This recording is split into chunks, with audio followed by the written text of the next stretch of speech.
Hi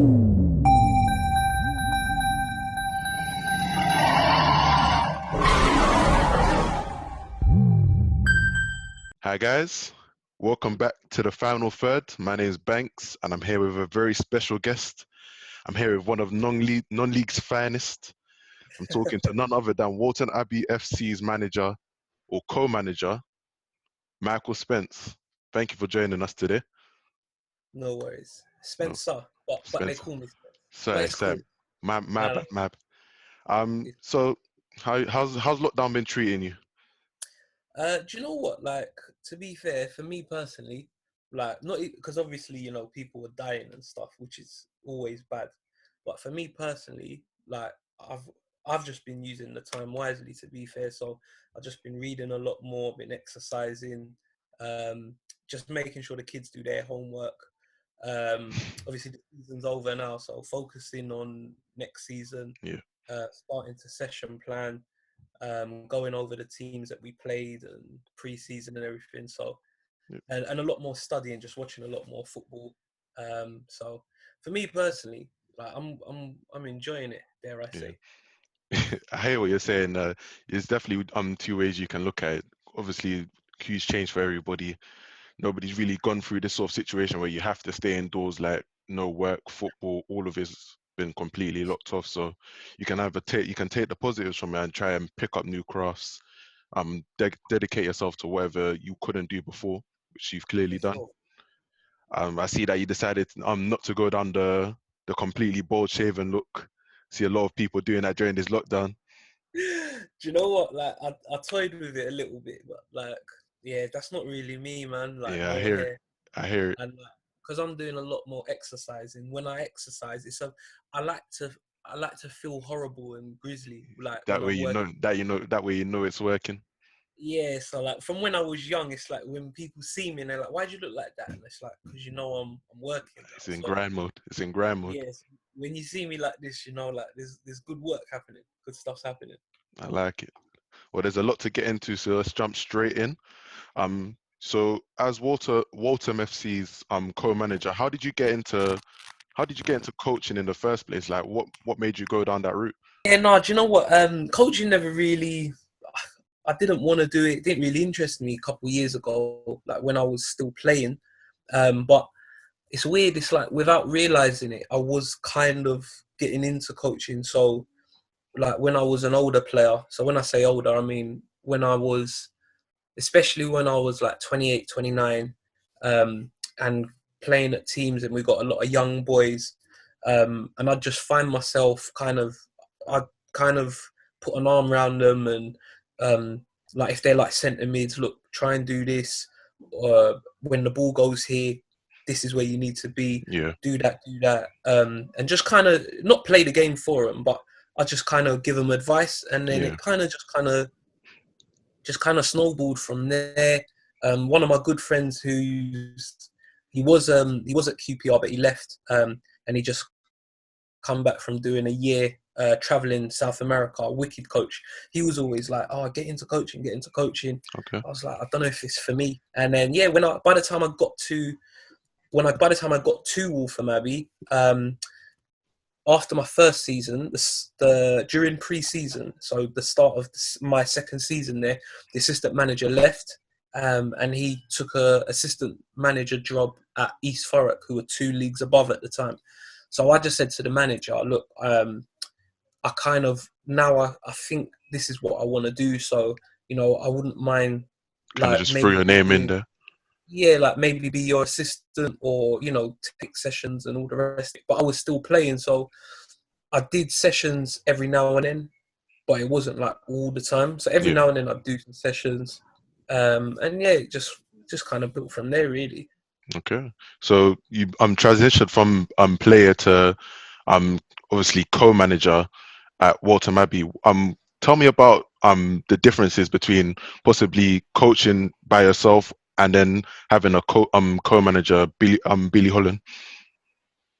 No, do you know what? To be fair, yeah, I think we're quite lucky because we get on very well from when we played, because we both played together at Waltham Abbey. And that's when we kind of got very close. So us two, and then our assistant Spencer Harrison. So when we went to Waltham Abbey, it was like we were kind of like the three senior players. Yeah. So we kind of, once we got the job, we wanted to bring in Spencer as well, because he's kind of like one of us. We're all quite similar in terms of like, we're very hard working, we're honest. So to be fair, I do, or initially I did pretty much all the coaching. Like we would all talk, or like Billy might say, look, I think let's try and do this. And then I'll be like, yeah, cool. Let me put something together. Okay. Because I was kind of, by then I had most been coaching experienced for a while. Yeah. But to be fair, especially over the last sort of 5-6 months, like he's now like, he'll come in and lead on certain things. So there's some sessions where I take a group, he takes a group, and but we're always talking. So beforehand, we kind of like, we know what we want to do. All right, cool. I'll take this, that, and I'm going to work on this. All right, cool. I want to take the midfielders and the forwards because I want to work on a little pattern with them. All right, cool. You take them 20 minutes. I'll take the back four. We'll do some shape and stuff, and then we'll all come in together. So we get in there. That's nice to hear. So as co-managers, has there ever been a time where you've really like disagreed on a topic, or you thought there's no way we're going to find a common ground on this? You say you've got like, you're so similar and you've got such a good relationship, but has there ever been a time as a co-manager it's felt like one of us needs to make this decision? Yeah, of course. Like, because we are different and we will see different things. So, you know, like after certain games, because we're co-managers, but he still plays. Okay. So on a match day, it's like our thing is, you go and manage on the pitch, and I'm going to manage from the side. Okay. Do you know what I Yeah. mean? So on a match day, I can see what needs to be done. Sometimes he might shout something to me and be like, look, such and such is, look, he's leggy, we need to get him off or something. It's kind of And I like might having take, like having a lieutenant on the pitch. Yeah. So when he talks, I take it into consideration. But majority of the time, like I see what I feel needs to be done, and I do it. And then we'll just talk again afterwards. So sometimes he might be like, "Oh, you know, why did you do that?" And I was like, "Oh, because of X, Y, Z." And she'd be like, oh, "Okay." But even like when we're picking teams and stuff like that, because we basically work with the three of us, so we might like, it'd be like, "Okay, this is who we're playing. This is what their strengths are, their weaknesses. Who do you think should start?" And then in the WhatsApp group, I'll put my team and say why. Billy will put his team. Spencer will put his team. So sometimes it's like, if we're not necessarily clashing, but it's like, no, I think he should play, and I'll be like, no, I think he should play. If it's like a 2-on-1, like 2 votes to 1, then I'll be like, all right, cool, we'll go with that. Or if it's 2-1 my way, then we go, all right, we'll run with that.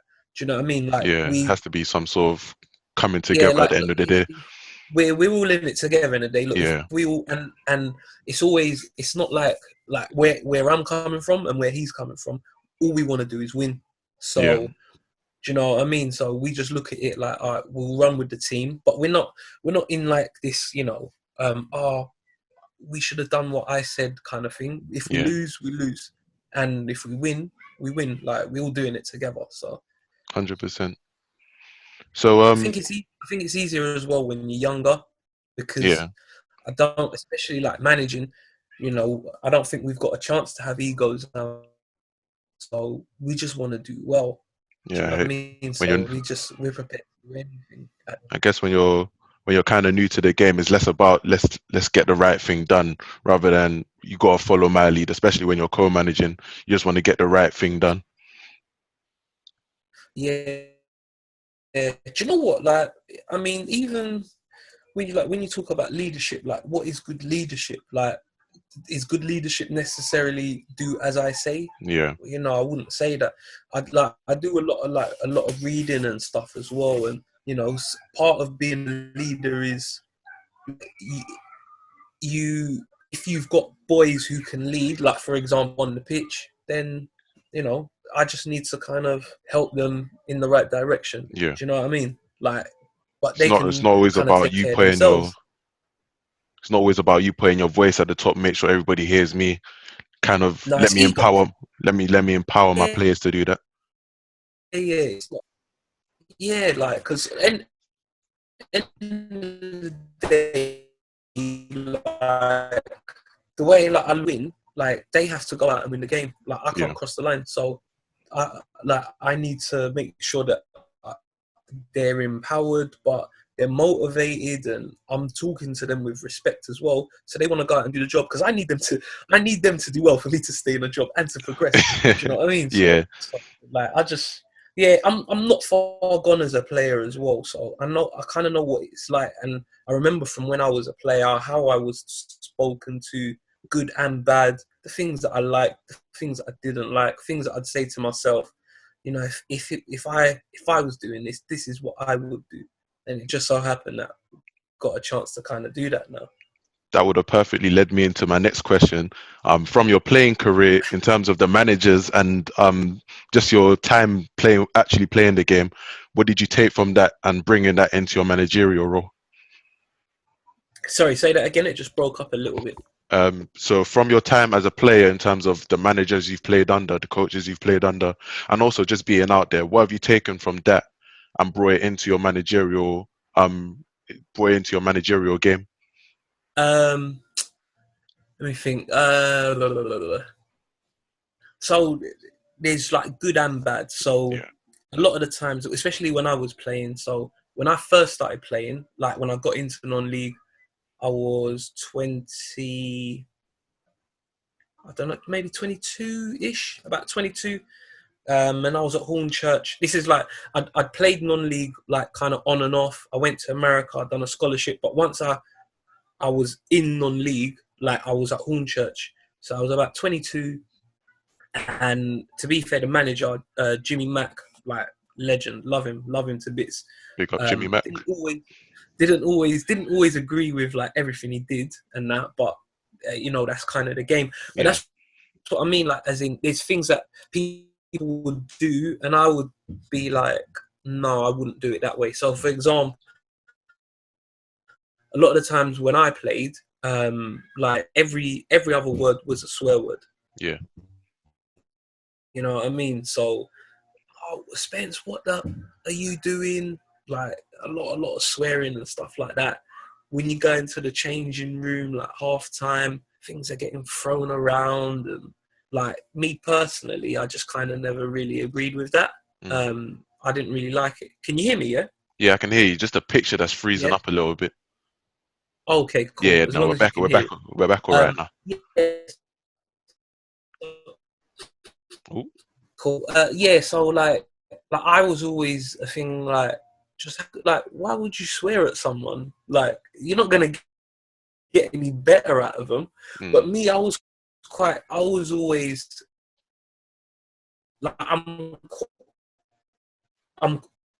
Wait, could you say that again, please? The connection I'm just broke quiet up a little bit. anyway. I was quiet, be calm. Okay, can you hear me now? Yeah. Yeah. Yeah, if it messes up, I might move to somewhere else. But yeah, like as a player, I was always very calm, and you know, like I just it's football. Like, how can Yeah. you make me lose my temper? Yeah. So I was like, just the way that I am was always like, why are you swearing at people? Like, it just doesn't make sense. But again, like I'm playing at a time where like he's now a manager, and obviously he used to play before. So when you go back to when he was playing, every other word is a swear word. Yeah. You're grabbing players by the neck, you're kicking, you're throwing things.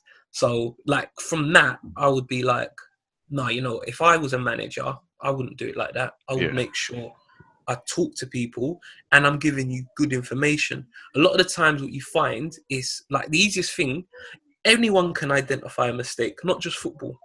Like life, anything, easy to identify a mistake. You did this wrong, but okay, I know it. But you might find like in non-league, it's like, oh, the ball keeps going over your head, and then the next time it happens, you shout at them again and you shout at them again, which is fair because it's a mistake. But if it keeps happening, he needs to now know. So why is the ball going over your head? Like, why are Exactly. you getting Mm. caught under the ball? So if there's no pressure on the ball, now I need to start dropping off to make sure Yeah. I'm in a position where I can win it. When I'm dropping off, can I be sideways on? And then all of a sudden now, if he does that, all of a sudden the ball's not beating him in the air because he now knows when something happens and someone takes a little touch at their feet and they're shaping to go long, now I need to drop. So Yeah. like little things like that, just a little information I was always like big on, oh, if I was a manager, that's what I would like to do. So like things like that, which I look at the bad and I try and turn it into the good. But then like him as a manager, like he was a winner. Like he hated losing. Like I've never met someone, and I used to sit there thinking, and I never used to like losing, but I could get over it. Yeah. And just then is when I had like I had my children as well, or like my first two I had quite young and close together. Once I had my kids, like I kind of let football go a little bit, or I Yeah. could let the losing go. Like it Before I wouldn't would, let it catch you up for the rest of yeah, the week, yeah, how you yeah. may have done when I'd you was be like, younger. yeah, I'd be like, there's more to life. But when I was young, it would ruin me. I'd sit in a dark room. I Like hear people phoning me, oh, we're gonna go raving. I'm like, no, I'm not coming. Like that's what I was like, that's a and I that's just a used that's another weird, like, people talk about footballers don't love the game, or how can you just switch off, but I don't think a lot of people realize that the effect that losing can have on footballers. Like, we just see them on the pitch, they come off the pitch, but for them, like, we hear about stories of players, it affects the rest of their day, the rest of their week. They just yeah, can't wait to get back on the pitch to rectify that mistake. but that's what it's like anything. Like footballers get bad. We'll come back to that. But like footballers get a bad rap as well sometimes because it's like you've had a bad game, and as a footballer, you don't want to lose. You've got a pride, and if you sit at home, like, and that's all you're thinking about, that can be probably the worst thing. Sometimes Yeah. they want to go out and have a few drinks, not even necessarily because I want to go out. I just don't want to think about Yeah. what's just happened. Do you know what I mean? And when a footballer does it, all of a sudden it's he doesn't care and X, Y, Z. But like Everyone needs to John get who away works from in it. the office John who works in the office 9 to 5. If they've just lost a big contract or something and it's playing on his mind, and he goes to the pub because he just wants to forget about it, it's all right. But because you're a footballer, you can't do it, or you shouldn't do it. Like, Exactly. yeah, there's a lot of double standards with footballers, man. I A try and lot. back them as much as I can. You and me both. It's a very, very, very difficult business. Um, It is. so just moving on to the obviously, because of the coronavirus pandemic that's going on, all non-leagues have been voided for the rest of the season. So no more matches will be played for the 1920 season. How did you feel about that when that news came through? Because I saw that it was an FA mandated thing. It wasn't like something that all the leagues agreed on, or something that came down from the FA. Did you agree with that decision? Yeah, uh, yeah. It was always kind of going to happen, just the Mm. way that everything was going. But yeah, we was gutted. We was in a decent position. Still like, and when we meet with all the boys, I'll tell them I still think we underachieved from where we have finished. We were seventh, 2 points Mm. off the playoffs. Yeah, A few teams with like a game or two in hand, but we still had everyone to play. So yeah, we were really confident that we would have made the playoffs. Um, so yeah, we are gutted, and no one really wants football to finish yeah, um, that early March. Do you know what I yeah, mean? So um, it's gutting. But to be fair, like obviously, if it's for the well-being of everyone, then we just kind of got to respect it. But then on the flip side, like I said, I'm trying to just use it as like a big reflection. I'm not in the WhatsApp group, but like I still like all the boys. I'll speak to them, so I know like they've been doing, like you see like on Twitter and that everyone's doing like 5Ks and yeah. running. So yeah, like they're doing all their running. Like people like doing the bikes and running up hills, and so hopefully we don't even have to do a proper pre-season when we come back. You Um, trust all of your players to come back in that sort of condition. yeah. Do you know what? Yeah, we had I done like a little quiz on Zoom last Saturday just to kind of get everyone together, see each other and Yeah, stuff. And I just said to them, like, obviously, you know, it is your rest time, so you can't neglect that rest. Make sure you do rest, but obviously, I see everyone's doing good stuff, and if you can come in fit, then or the fitter you come in, the better, yeah, because then when we come in for preseason, we don't have to get everyone fit. All we got to do is just fine tune, and we can just focus on the tactics and kind of how we want to go. Because, as I said, there's a lot we want to try and do in preseason, especially like non-league. Like you've only got a small sort of amount of time. You got yeah. Ooh, really of like where you're training before you start bringing in your friendlies. And yeah. obviously, once you bring your friendlies in, then you're in either 1 or 2 sessions a week, because you might have Tuesday Come and right, a Saturday. it's cutting out a Or little if you bit. don't Could have you it, just repeat that? the more they can do, the better. But really and truly, anyone, if you want to succeed or do well, you have to be doing your bit on your own. Yeah. Can you hear me? Yeah. Yeah, I can hear you. I think I can hear your little kid as well. So cute. Yeah. He just opened the door. My missus just come and took him away. Yeah, he don't let me go, man. It's hard. Yeah, man. Ain't no problem. So yeah, just on the season as well. I'm looking at the table. You was just outside of the playoff spots. I think it was only on goal difference, or was it 2 points?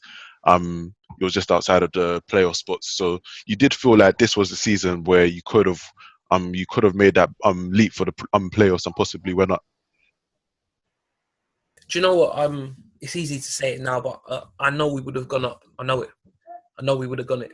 It might have been tight, get up on the last day and whatnot, but I really thought that we would get there. Um, but so now it's the only kind of, well, I don't know if you want to say positive, but obviously the season's gonna, when it starts again, it's all the same teams. So like when we started last year, like obviously you know the majority of teams, but then you have a few that change. So Yeah, like in our league, Chertsey, who were new to the league this year, who we didn't really know much about.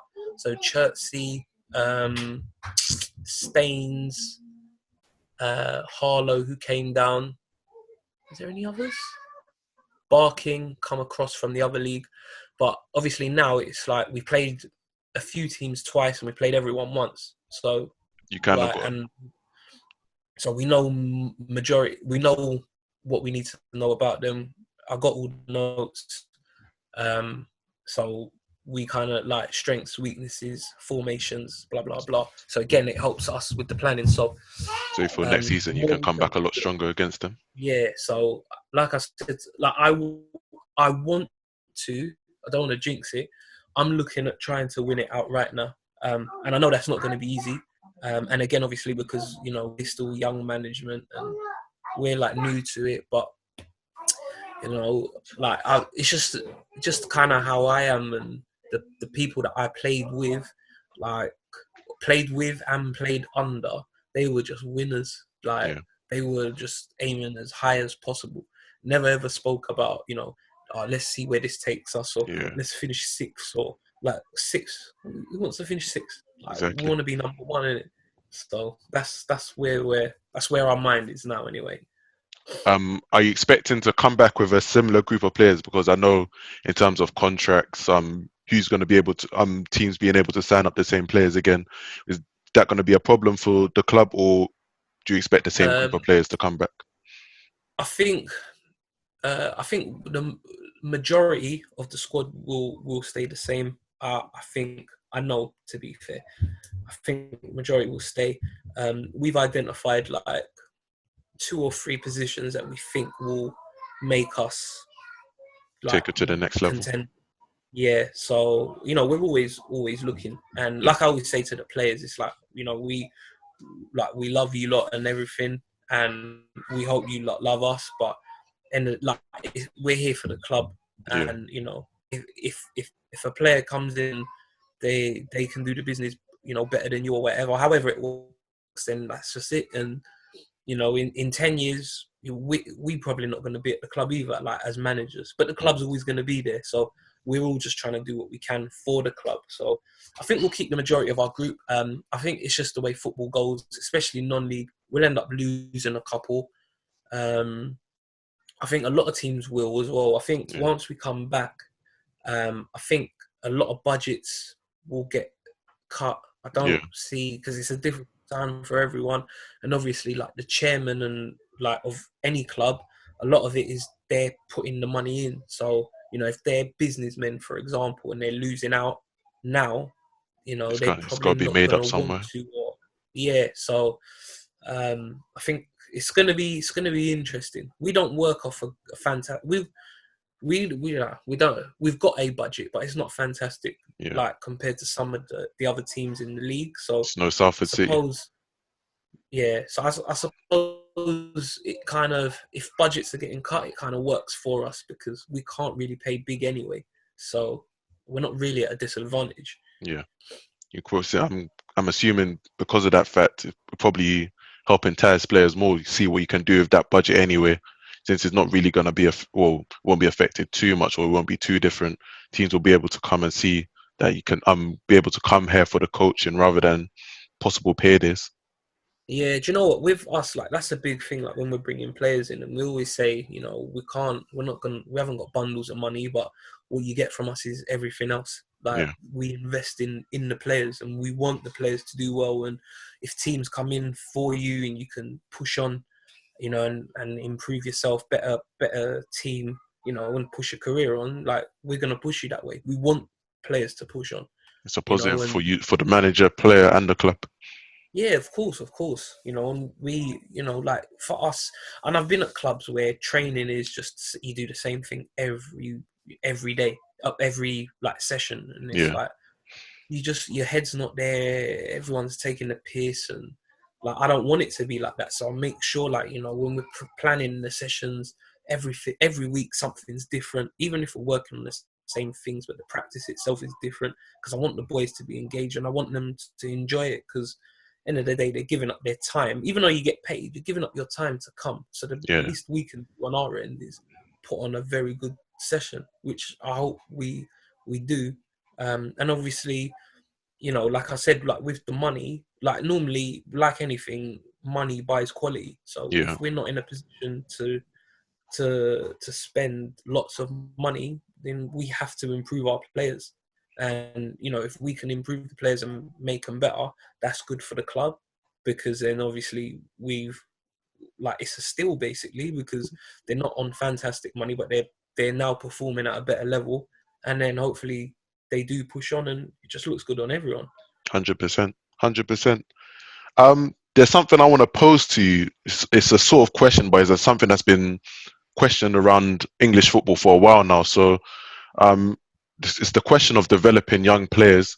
Some people believe that the academy route is too mollycoddled. Players don't really grow there. They need to be playing against grown men, professional footballers, or semi-pro footballers at least, in order to Hmm. properly develop. What's your thoughts on that? Do you feel like academy football is the best route? More players need to drop down the lower leagues in order to get that match day experience? What's your thoughts? Academy level is good, of course, but it depends on which club you are, what coaches you've got, because if you've got a rubbish coach, then he's rubbish. Yeah, But I know, like in the game, I know some really good coaches, like really good top coaches, care about the players and improve you like crazy. But so in terms of like improving your game tactically, so your game understanding, and obviously technically you're going to be flying. Um, but there's certain things that you have to go out.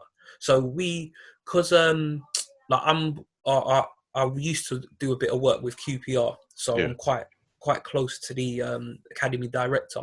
So when we needed to get a keeper on loan, so I was like, look, I need a boy ASAP, and they sent one to us, Tyler Dickinson. Um, and like lovely kid, technically wicked, only 19, but he's with the 23s. But he wanted to get out. He wanted to get out and play men's football. Yeah. And excelled, like really, really done well. First game for us, we was away at Northwood. When was it? Back in October. And it's just like the little things that you can't get from academy. So like socially, so you come into a dressing room and it's not like with your peers. Yeah. No offense to them, but you've now come in, and we've got a relatively young team, but you've come into a men's changing room, 25, 26-year-olds. Yeah, and you know, our thing, like if you come in new, you got to sing a song. So he's had to come and sing a song in front of men that you don't know. But now socially, that does so much for the kid. Yeah. You know, and you could see him grow literally from the start of the game to the end of the game. Like, it's done so well. Pulled off at 1-1, pulled off wicked save, and then we made it 2-1, 3-1, and then we ended up winning 6-1, and that was his debut for us. But like, he just loved it, like loved the time out with us. And it's just like when you play academy football, a lot of it sometimes it is intense, but it's not. What's the word I'm looking for?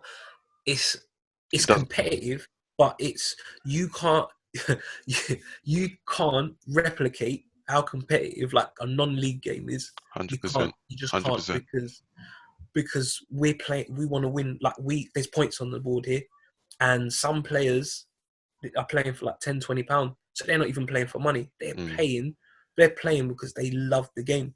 And, you know, like people are doing this alongside a job. So it shows already the commitment that you're putting in.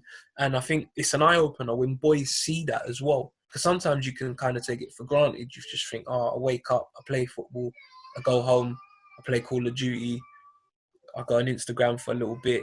And then all of a sudden it's like, whoa, well, look at these guys. They work all day, especially when we got like midweek games. They work all day, and then they shoot straight from here to a match, and then they're playing, like putting their head where you won't put your foot, and then they're getting up the next day ready to go to work. You know, and we took another boy on loan, Shiloh Remy. He's going to be a wicked player. Shout out Shiloh Remy. Shout out Shy. And he just wanted to get games, so he'd just come back on off loan from another team, but they wasn't really playing him, and he wanted to play in the 10, and they weren't really playing him there. But he's someone who, because I used to do a lot of shadowing at QPR when I was first kind of getting into coaching. I've seen him as a 15 and 16-year-old, and I thought this kid's you could tell he's got it. Yeah, but he's 19 now. And then when they were like, yeah, you can have him like for the month, I was like, yeah, I want him.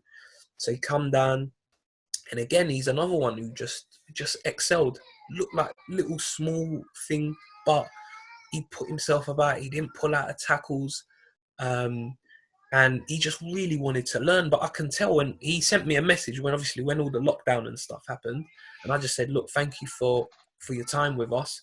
Because while he was with us, he scored 2 goals, created bundles of chances, and he just said, yeah, look, like, thank you so much for having me, you know, like part of my development, like I'll never forget what you guys have taught me. And you just, no matter how good, and there is like top coaching, especially now at academies, but you can't replicate first team football playing for fans that actually love the club. Like, yeah, like first team football it's everything. It's competitive. It's, you can't go, or it's hard to go from academy and then all of a sudden now, like let's just say QPR for example, you're playing in the 23s and then they say, oh, we're gonna go Charlton away on Tuesday. You're gonna start. It's difficult. The tempo is gonna be different. The physicality is gonna be different. The ball is gonna be in the air more time, because the academy football, in every academy we're playing balls on the floor. And when you get to first team level, to an extent, that goes out the window. Yeah. And the balls are going to be crashing. You're under pressure, squeezing up, they're on you. And all of a sudden, it's like, oh, what's happening? And you need to give them the time to develop. Now, if they're not going to have that time, which you don't sometimes get, especially now in football, then if you can get out to whatever level, even like our level, some people might turn their nose up and say it's really low, but like we had a couple of the QPR boys down, and they loved it. And hopefully we can get a few more, depending how we go for next season. But I think it's crucial. Once you get to a certain age, you have to get the experience. With the sort of testimonies I'm hearing from your goalkeeper and then Shiloh Remy, I don't see why QPR wouldn't send you more players. They seem to love it over there.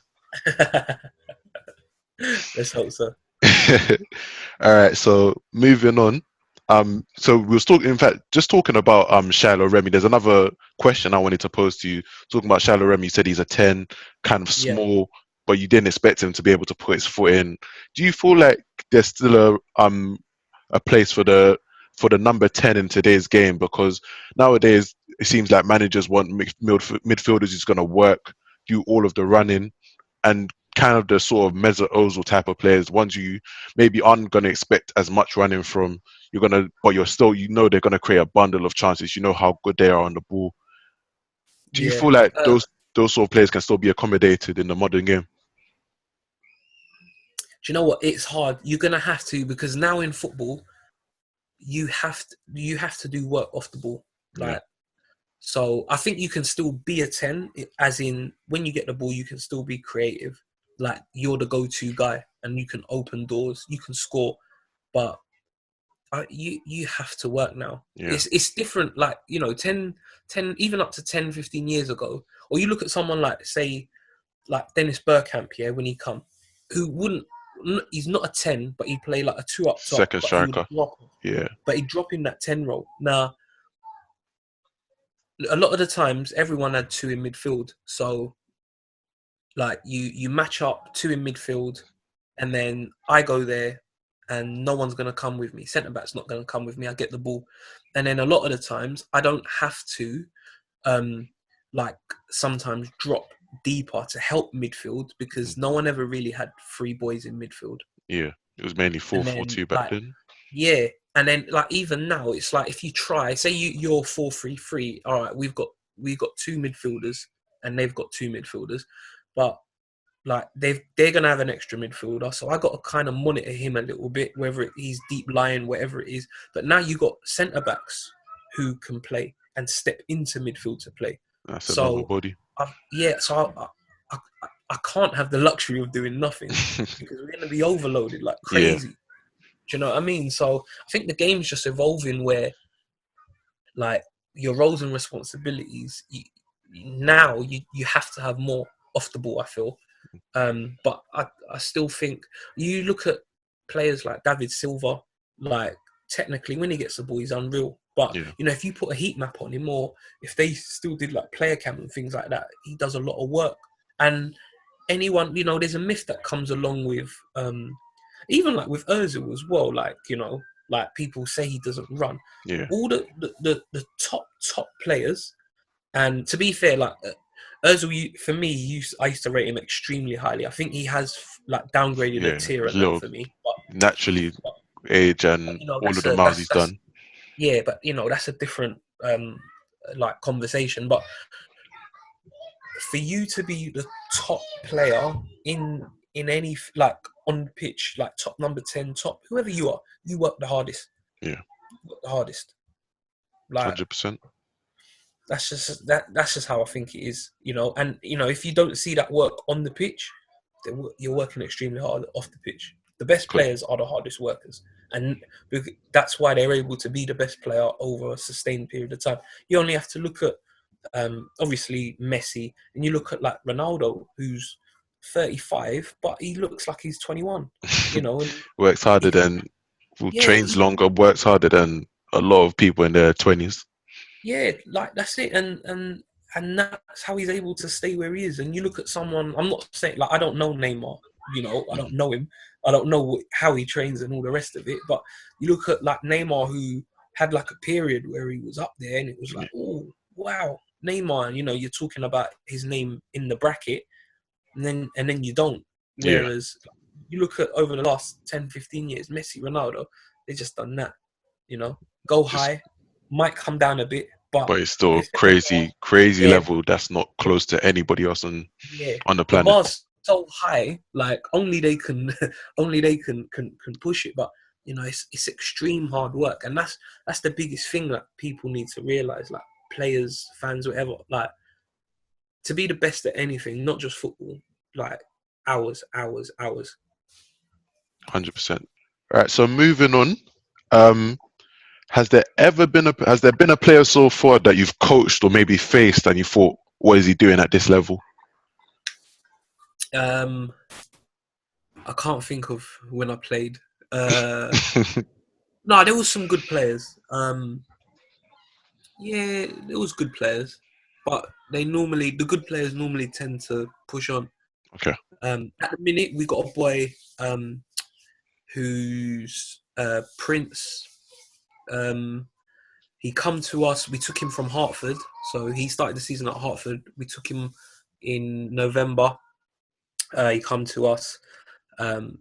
Lightning speed, quickest man alive. So quick. He can finish. He's still got a bit to work on. His crossing, decision making in the final third at times.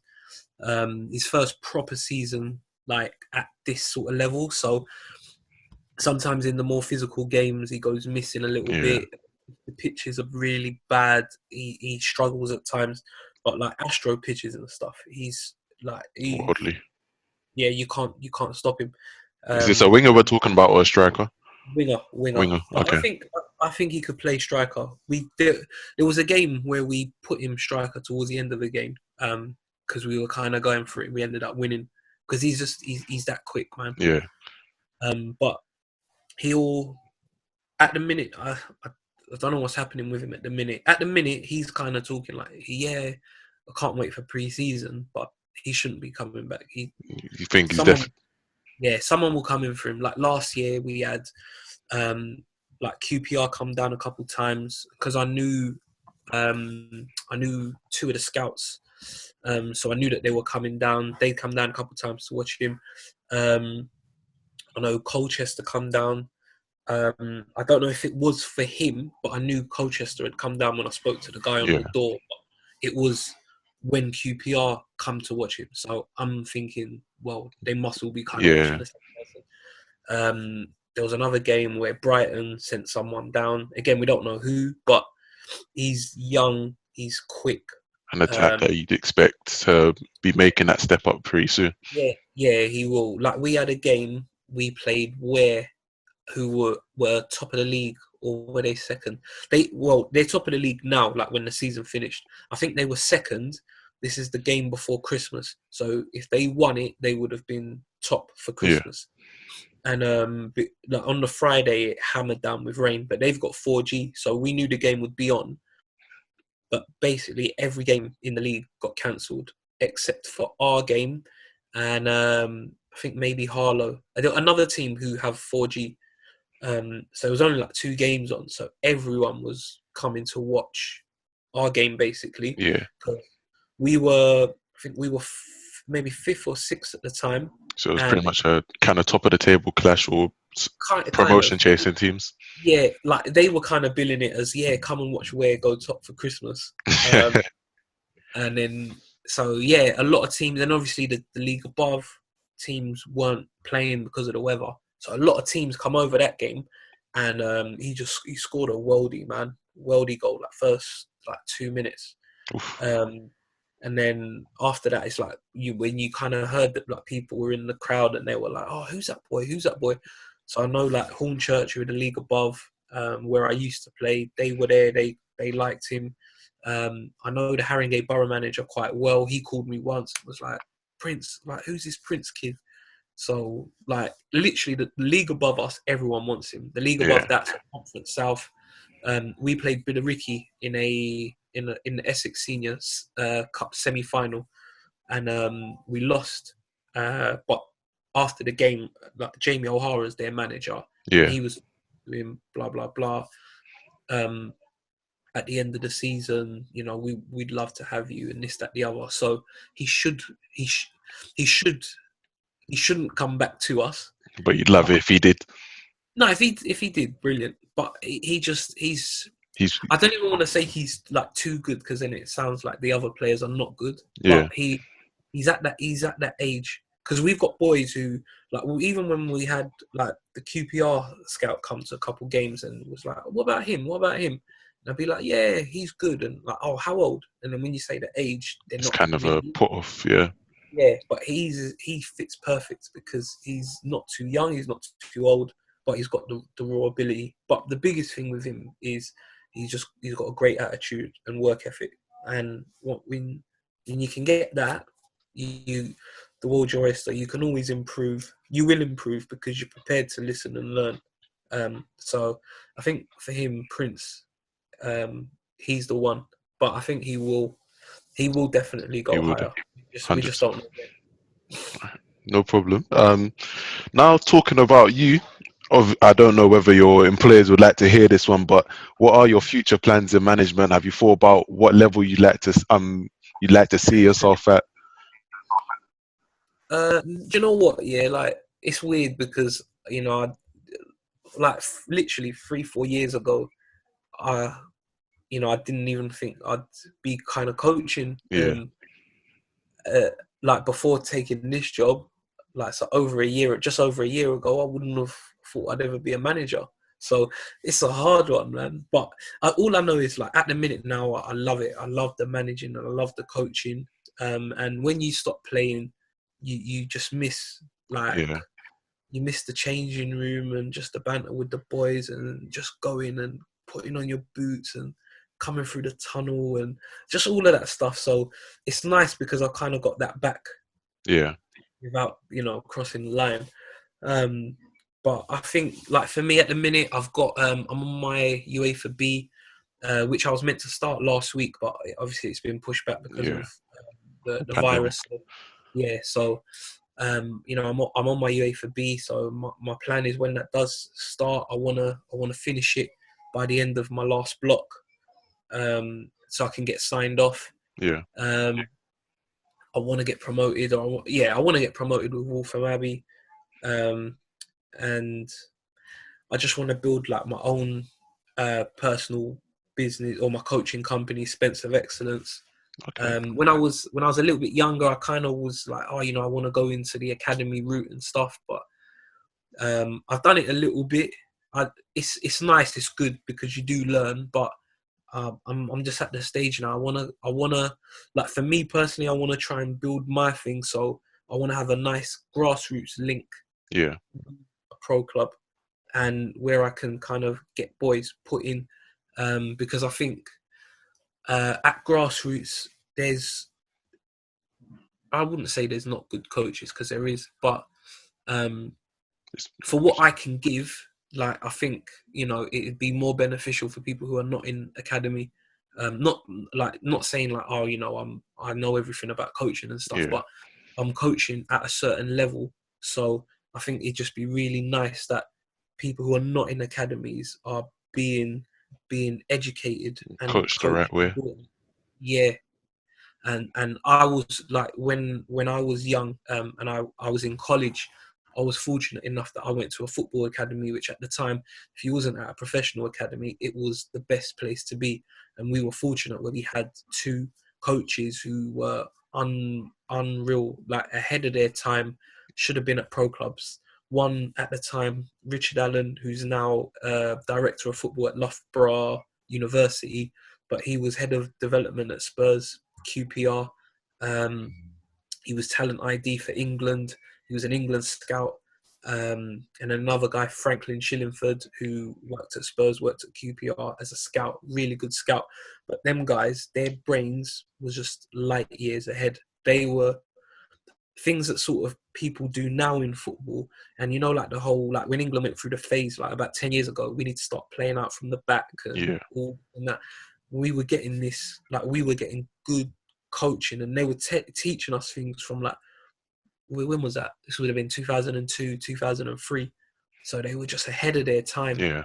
And we were fortunate enough because we're not in academies, but we were educated to a certain degree. And to be honest, when I left that academy and I went into non-league and everything, no offense to the managers, but I didn't really, there's not much I learned Yeah. at all. Like I picked up a few things here and there, but in terms of like my learning, I just learned through the game and just the experiences, making mistakes, learning from it, and I learned from the game. But I had the basis of what I was given then, so I'd like to give children a really good base to build on, and then hopefully they push on, and the academies can kind of take them in that direction. So Love to hear that. yeah, I love to hear that. yeah. The big Um, thing is the B. The big thing's the B right now. that's So the that's once the that's the that's the first thing that needs to get ticked off. yeah, once I get the B ticked off, within that time, we'd have hopefully won something with Waltham Abbey. And then, yeah, you never know. If we do well with Waltham Abbey, we might potentially get to move up the leagues. And, you know, I'd love to do that. But it's like, because this is what I'm doing now and just the way my mind works, I just want to be the best and do the best. So I'd Yeah. probably say, you know, we want to get up into the leagues. Yeah. But we're just, it's one game at a time. You know, football's a hard business It's anyway. So difficult to look too far ahead. yeah, so it's just literally everything is just next game, next game, next game. Really. Brilliant. Um, one question I want to ask: best moment of your footballing career? I'll take playing or managerial. So one moment you're like, this is a very high peak. Yeah, do you know what? Yeah, no, as a player, standout moment has to be when we was at Hornchurch, and we got promoted to the Conference South. Okay. Um, so we should have won the league that year. We had such a good team, but we ended up finishing second. We had to do the playoffs, and then in the semi final, towards the end of the season, I played all the games, and then we got to the semis, and then I got dropped, and then I'm gutted, I'm raging.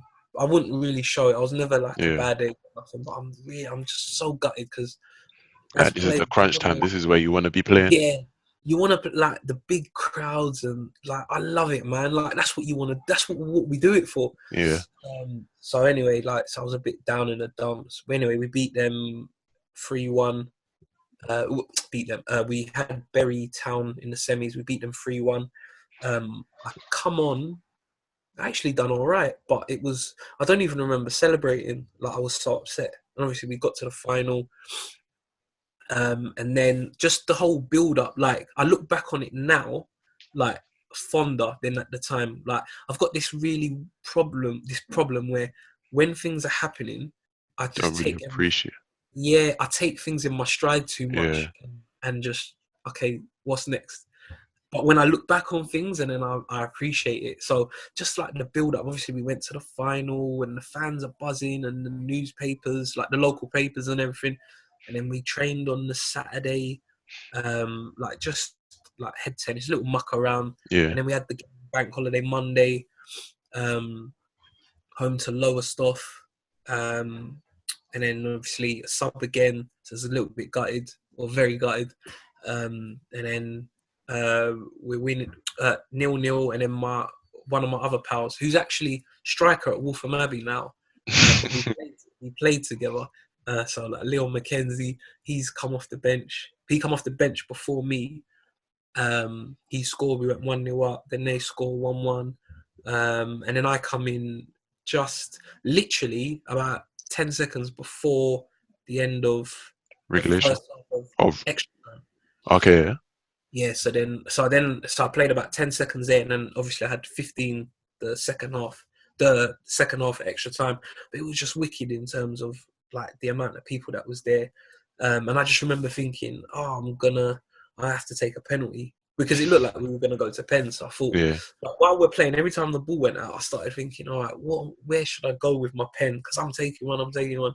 And then not luckily, but things just happen the way they're supposed to, I say anyway. So like one of our players, he gets the ball, he runs, I make a run. He never passes ever, but he's passed it.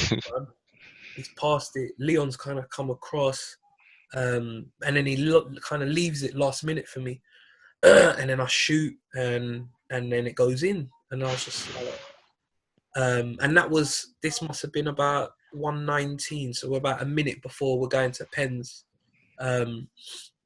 It's gone in, crowd, everyone's gone mental. all the boys and like just jumping on you, and then obviously the fans are going crazy, and then like they're putting us under pressure, and then the whistle goes, and It's then just like pandemonium. the fans come on and they grab you, they're kissing you. I still got the pictures. Like I look at You them all the need you time. need to you need to send me the picture. I need to see them. I need to see them.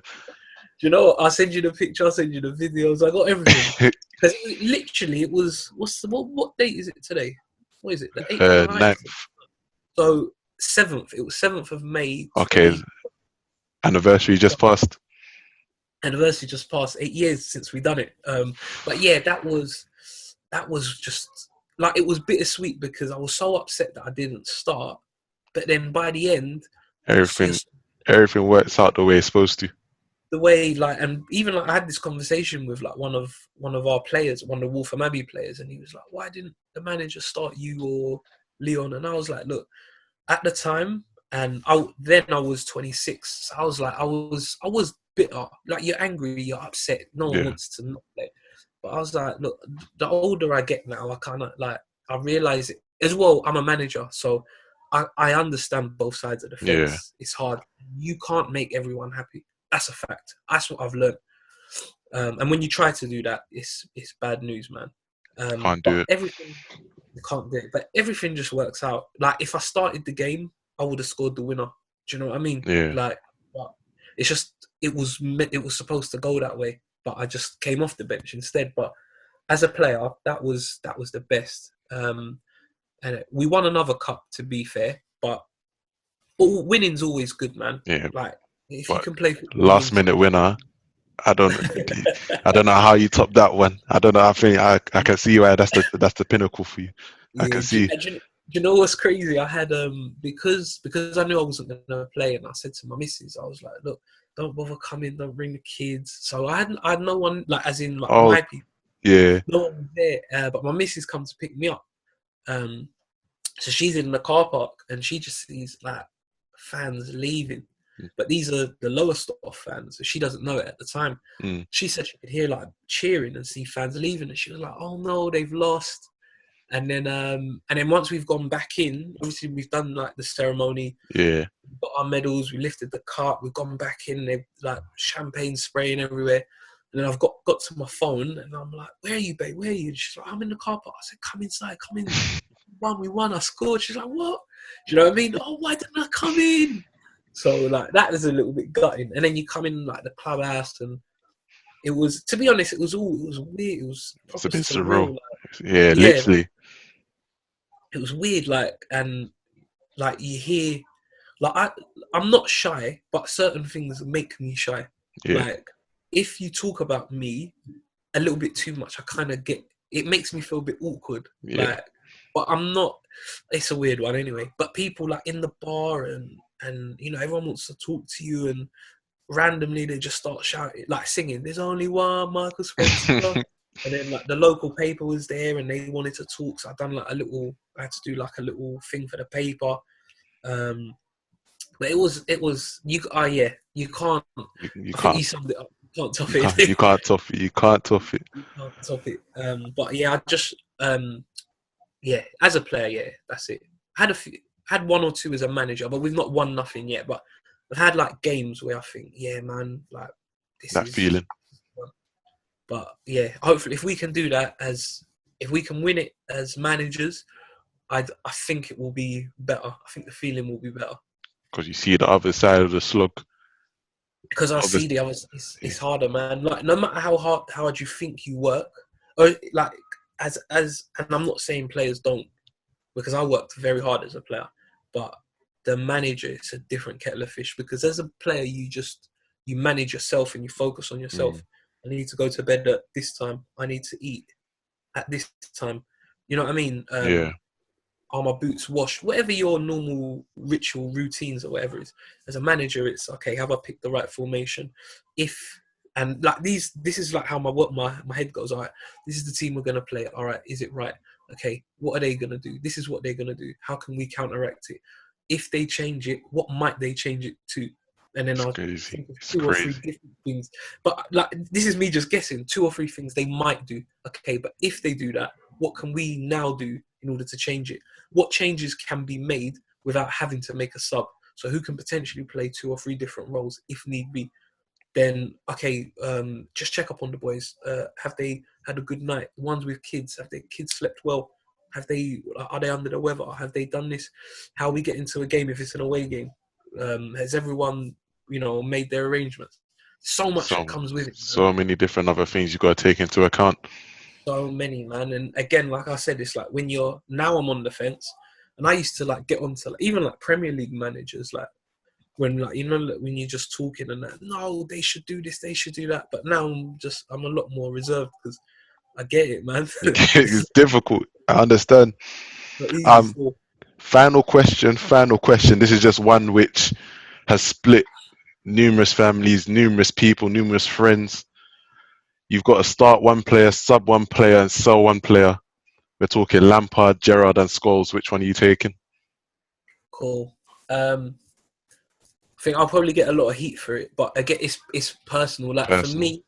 for me, when I was growing up, and I really was taking football serious, and I'm an Arsenal fan, but like Lampard was just someone that I really like. At the time, I remember I had his book, and I just loved his work rate because he wasn't a good player initially, and he worked so hard at West Ham, and they got onto him, and he worked his way to the point where he's Chelsea, and then he just would score X amount of goals. I just loved. I read his book like 2-3 times. And yeah, just around that time where I was really working hard, I just used to look to Lampard. So for like sentimental, like for me, I'll start Lamps. And then if you're talking like who's the best out of the 3, like Scholes technically is the best. So I'd have to sub him because I can't sell him, and then I'd have to get rid of Gerrard. Fair enough. And there we will end the episode. Michael Spencer, you've been a great guest. We've loved having you here on the Final Third. Is there anything you want to plug? Anything you want to put out there? So obviously, Michael Spencer, Waltham Abbey. So follow Waltham Abbey if you want. Follow our journey. We're hopefully doing big things. I also I haven't been on it as much, but I'm part of another podcast called the Counter Attack Podcast. Big up the Counter Attack. So yeah, shout out Counter Attack and Lamin and Dapo and Michael every time. So you can catch them. Like we're out on Twitter at on the counter say. We're on Insta at Counter Attack Pod. And then obviously you can see that's my thing, Spence of Excellence. So my own like coaching company. Again, we're on Insta at Spence of Excellence. And we're on Twitter at @of_Spence. And with that, like I do a lot of, at the minute now, I'm just putting a lot of videos on for the kids. So ball skills. I put up like different like pictures, scenarios, A, B, or C. Which pass would you make and why? And then I do a lot of kind of like I break down like game clips and analysis. So I put those on those pages. So if you want to have a little look and comment, again, like what I think or what I see is not gospel. And a lot of the times when I put stuff up is because I want people to say, oh, but what about this? What about that? Because all players think differently. As long as you can explain why you do that, I don't feel like a coach would say necessarily wrong. No, 100%. But my thing is always like, if I put something up and someone says, what about this? And I've done it before and I look and I think, oh, wow, that's something I didn't see. And, I'm still new to what I'm doing. So, and I want to be the best. So in order to be the best, I need to be just learning 100%. And then obviously, I'm Mike Spence. So I'm on Twitter. Forgot even my Twitter. What is it? Mike_Spence 2118 and Instagram Spence 2118. So yeah, just all of those @s will be under the tweet, under the Instagram post. So make sure you follow those up. Michael, as I said, you've been a wonderful guest. I've loved speaking to you. No worries, man. Thank you for having me. No problem. Guys, if you haven't subscribed to The Final Third, make sure you go on YouTube. That's The Final 3RD. Make sure you go and subscribe to that. Thank you for watching, and we're out.